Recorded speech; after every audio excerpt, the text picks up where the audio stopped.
Russia చెప్పేటటువంటి అత్యంత కీలకమైనటువంటి అంటే రష్యా డాలర్‌లను వదిలేసింది. వాళ్ళ రూబెల్స్‌లో వ్యాపారం చేస్తుంది. మనం రూపాయల్లో మనతో వ్యాపారం చేస్తుంది. మనం వాళ్ళ రూబెల్స్ చెల్లిస్తున్నటువంటి పరిస్థితి. అట్లాగే వివిధ దేశాలతో అటు దిర్హామ్స్‌లోనా లేకపోతే గనక యువాన్‌లోనా ఇట్లాగ చెల్లించుకొస్తుంది. ఇది రష్యాని దెబ్బ కొట్టడానికి స్విఫ్ట్ సిస్టమ్ నుండి తీసేసింది అమెరికా బైడెన్ టైంలో. ఇప్పుడు అది పునరుద్ధరిస్తానని చెప్తున్నాడు ట్రంప్. అదే సందర్భంలో డాలర్లలో వ్యాపారం చేయమని రష్యాని బతిమలాడుతున్నాడు ట్రంప్. తాజాగా రష్యా కూడా అంగీకరించిందని అమెరికా ప్రొజెక్ట్ చేస్తోంది, ప్రచారం చేస్తోంది. వైడ్ రేంజింగ్ ఎకనామిక్ పార్ట్నర్‌షిప్ కిందన ట్రంప్‌నును, పుతిన్ కలిపి సంతకం పెట్టబోతున్నారు అని బ్లూంబర్గ్ చెప్తున్నటువంటిది. అమెరికా, రష్యా కలిపి దీని మీదన చర్చ జరుపుతున్నారన్నది. జాయింట్ ఇన్వెస్ట్మెంట్స్ నేచురల్ గ్యాస్‌లో పెట్టాలన్న నిర్ణయం కూడా తీసుకుంటున్నారన్నది.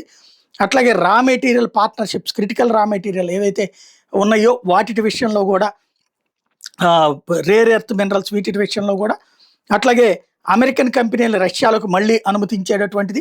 అలాగే రష్యా దానికి బదులుగా అమెరికాతో డాలర్లలో వ్యాపారం చేయడానికి రెడీ అయ్యింది అన్నటువంటి ప్రచారం చేస్తున్నది అమెరికా. ఎంతవరకు వాస్తవం అన్నటువంటిది మాత్రం ఇంకా ధృవీకరణ కాలేదు.